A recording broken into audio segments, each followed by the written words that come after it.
नमस्कार।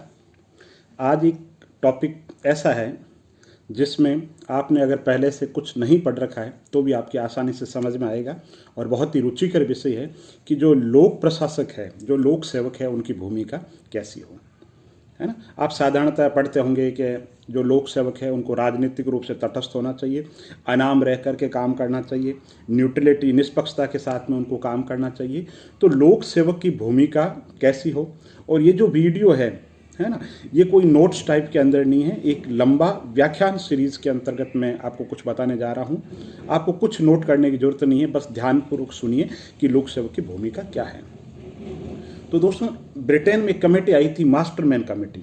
उसने राजनीतिक अनामता का सिद्धांत दिया था और ये कहा गया कि भाई चूंकि शासन चलाना किसका काम है, राजनीतिक कार्यपालिका का काम है, तो प्रशासनिक कार्यपालिका का क्या काम है। प्रशासनिक कार्यपालिका के उनके नीति निर्माण में तथ्य उपलब्ध करवाना, आंकड़े उपलब्ध करवाना, सहायता देना, है ना, ये उनका काम है। कोई भी राय मशवरा सिविल सेवक उनको दे सकता है, माने नहीं माने उनकी इच्छा पे निर्भर है।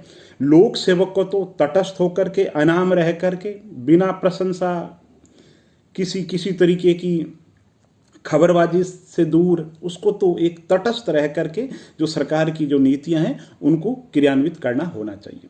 तो मास्टरमैन कमेटी ने ये कहा कि जो लोक सेवक है उनको तो ये विश्वास होना चाहिए, कोई भी सरकार आए जाए, उनकी जो नौकरी है, उनकी जो लोक सेवा है, उस पर कोई प्रभाव नहीं पड़ेगा। और विपक्ष को ये विश्वास होना चाहिए कि इस लोक सेवकों के द्वारा हमें भी उतना ही सहयोग मिल रहा है जितना कि सत्ता पक्ष को। सत्ता पक्ष को यह विश्वास होना चाहिए कि लोक सेवक जो काम कर रहे हैं बिना किसी राजनीतिक पूर्वाग्रह के कर रहे हैं।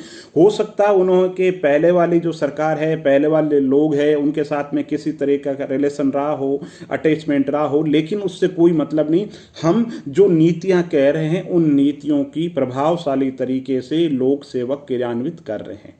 यानी कि लोक सेवक को, स्वयं को, सत्ता पक्ष को, विपक्ष को, तीनों को ही ये संतुष्टि होनी चाहिए कि जो लोक सेवक है वो तो अनाम रह करके काम करते हैं, पर्दे के पीछे रह करके काम करते हैं। उनका काम जो संप्रति सरकार है उसके द्वारा निर्धारित नीतियों को क्रियान्वित कर दे, बस। ये राजनीतिक अनामता का सिद्धांत है। पर्दे के पीछे रह करके, अगर यश मिल रहा है तो सरकार को है, अपयश हो रहा है तो सरकार को है। लोक सेवक का नाम कभी भी सदन में लिया जाएगा ना, उसके नाम पे चर्चा की जाएगी उसने क्या किया या क्या नहीं किया। एक लोकप्रिय जो सरकार है उसकी ये जिम्मेदारी है। तो लोक सेवक को पर्दे के पीछे रह करके, राजनीतिक रूप से तटस्थ रह करके काम करना चाहिए। अब राजनीतिक रूप से तटस्थ रहने का मतलब है कि राजनीतिक रूप से क्या तटस्थ है। किसी आलोचक ने यह कहा है कि एक मां से यह कह दे कि 9 महीने जिस बच्चे को पाला है उससे आप तटस्थ हो जाओ, क्या यह संभव है। तो जिस लोक सेवक ने नीति का निर्माण किया है, नीति निर्माण में दिन रात मेहनत की है, दिन रात मेहनत की है, मॉनिटरिंग बहुत अच्छे तरीके से की है, क्रियान्वयन बहुत अच्छे तरीके से किया है, तो उससे वो तटस्थ कैसे रहे। तो यहाँ तटस्थ रहने का मतलब उस नीति से तटस्थ नहीं रहना, उस कार्यक्रम से तटस्थ नहीं रहा, राजनीतिक भावना से तटस्थ रहना, वाहवाही से या प्रशंसा से उससे दूर रहना है। आपका काम जो नीति थी उसको एग्जीक्यूट कर दी, सरकार माने ना माने, यश दे आपको नहीं दे, डजेंट मैटर। आपका काम, जो आपको काम दिया गया था वो काम आपने कर दिया।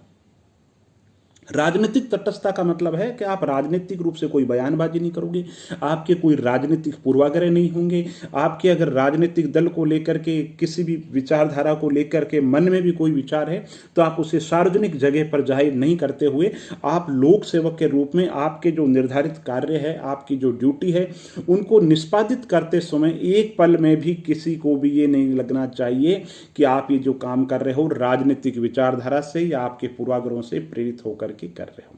यह है राजनीतिक तटस्थता। यानी किसी भी रूप के अंदर ना राजनीतिक दल से अटैचमेंट होना चाहिए, न किसी पार्टी को चंदा देना चाहिए, ना कोई सार्वजनिक बयानबाजी होनी चाहिए, ना ऑफिस के अंदर ऐसी कोई अशोभनीय आप बात कह दे जिससे लगे किसी राजनीतिक दल या किसी विचारधारा से आप अटैचमेंट है। तो राजनीतिक दल का मतलब है कोई भी राजनीतिक दल आए, लोक सेवक को कोई फर्क नहीं पड़ना, उसको तो उसकी जो नीतियां हैं, उसको जो काम सौंपे, उसको बिना किसी पूर्वाग्रह के निष्पक्षता के साथ के अंदर उसको लागू करना है।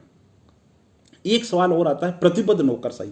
यानी कि इंदिरा गांधी ने लाल बहादुर शास्त्री एकेडमी ओटीएस के अंतर्गत संबोधित करते हुए एक बार कहा था कि भाई प्रतिबद्धता का अर्थ लोग ये समझ लेते हैं और सरकारी कर्मचारी या लोक सेवक ये समझ लेते हैं कि हमारी जो नीतियां हैं उनकी चाटुकारिता करें, जिस योजना के बारे में हम तारीफ करें उसकी वो तारीफ करें। नहीं, इंदिरा गांधी ने कहा था कि प्रतिबद्धता का मतलब है जो सही बात है उस बात का समर्थन करो। अगर कोई लोक नीति या कोई भी योजना अगर लोक सेवक को लगती है कि गलत है तो वो अपनी निजी विचारधारा व्यक्त कर सकते हैं, माने या नहीं माने ये सरकार का काम है। तो इंदिरा गांधी ने कहा था कि प्रतिबद्ध नौकरशाही का मतलब हम ये नहीं चाहते कि सरकार की हर हाँ में हाँ मिलाए, यस मैन बर्कन के रह जाए, और कोई अगर उनके पास में अच्छी योजना है, अच्छी स्कीम है, अच्छी जानकारी, तो निश्चित रूप से उनको वो बात शेयर करनी चाहिए, माने या ना माने ये सरकार की बात है। तो ये राजनीतिक प्रतिबद्धता पे बोलते हुए, लोक सेवा की प्रतिबद्धता पे बोलते हुए इंदिरा गांधी ने कहा प्रतिबद्धता का मतलब है आपकी आत्मा के प्रति प्रतिबद्धता, जो सत्य है उसके प्रति प्रतिबद्धता, संविधान के प्रति प्रतिबद्धता, संविधान के जो मूल्य है उनके प्रति प्रतिबद्धता, संविधान की जो प्रस्तावना है उसके प्रति प्रतिबद्धता, आपके जो लोक सेवा के जो आचरण के जो नियम हैं उनके प्रति प्रतिबद्धता, सत्यनिष्ठता के प्रति प्रतिबद्धता, आपकी जो इंटीग्रिटी है उस पर आपको प्रतिबद्ध रहना चाहिए। और सबसे महत्वपूर्ण बात, आप अपनी स्वयं की अंतरात्मा के प्रति प्रतिबद्ध होना चाहिए। ये थोड़ा सा टॉपिक से भटक करके मैंने आपको बताया है। तो कहने का मतलब क्या है कि लोक सेवक को क्या करना चाहिए, राजनीतिक रूप से तटस्थ रहना चाहिए, अनाम रह करके काम करना चाहिए, निर्वैयक्तिक रह करके उसको एक तरीके से काम करना चाहिए। जो नीतियां हैं बिना किसी पूर्वाग्रह के, सरकारी जो काम है, सरकारी जो निर्धारित नीतियां हैं उनका बिना किसी लाग लपेट पूर्वाग्रह के उन नीतियों को लोक सेवक की हैसियत से उनको क्रियान्वित करना चाहिए, भले ही निजी विचारों में वो उस योजना से, उस कार्यक्रम से सहमत हो या नहीं हो। तो ये है कि लोक सेवक की जो भूमिका है, लोक सेवक की प्रतिबद्धता है, किसके प्रति है। एक छोटा सा व्याख्यान सीरीज के अंदर मैंने कोशिश की कि लोक सेवक की जो भूमिका है वो कैसे होनी चाहिए।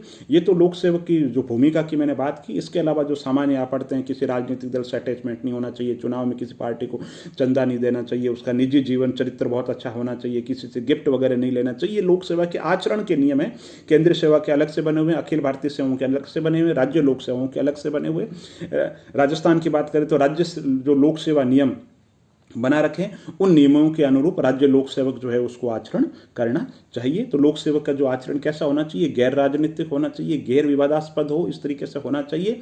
और राजस्थान से सरकार ने या केंद्र सरकार ने जो लोक सेवा आचरण के जो नियम बना रखे हैं उनका पालन करना चाहिए। और अगर वीडियो अच्छा लगा तो लाइक कीजिए, और अगर आप चैनल पे नए हैं तो इस चैनल को सब्सक्राइब कीजिए। और मेरी कोशिश है इस चैनल पे आरएस मुख्य परीक्षा, संघ लोक सेवा आयोग मुख्य परीक्षा, उत्तर प्रदेश, मध्य प्रदेश, बिहार लोक सेवा आयोग से संबंधित कुछ छोटे छोटे टॉपिक आप लोगों से साझा करूं। और अगर आपको अच्छा लगे तो आप प्रतिक्रिया दे करके मुझे ज़रूर बताइए, और किसी नए टॉपिक पे आप पढ़ना चाह रहे हैं तो भी मुझे आप बताइए जिसमें आप टॉपिक में आपको दिक्कत आ रही है। बहुत बहुत धन्यवाद।